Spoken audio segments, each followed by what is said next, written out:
My name is Michelle, better known as DJ Michelle. I started DJing when I was 5, and now I'm 12, and I'm one of a kind. I'm the youngest DJ in the region and also the youngest DJ who played at Tomorrowland. I think Instax is really amazing. I love taking it everywhere. I take pictures of my dog, my parrot, my guinea pig, and I take pictures with my friends.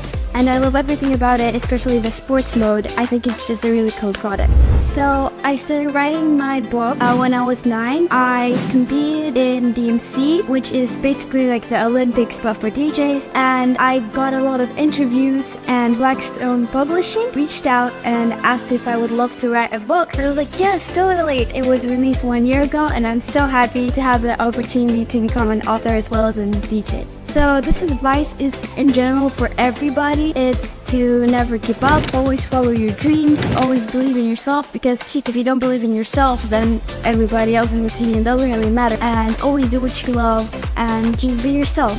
I think that everybody is one of a kind in their own way. I just found my passion, and my passion makes me one of a kind, and I think everybody should try to experiment with different things, try to find their passion and become one of a kind as well. Hi, I'm DJ Michelle and I'm one of a kind.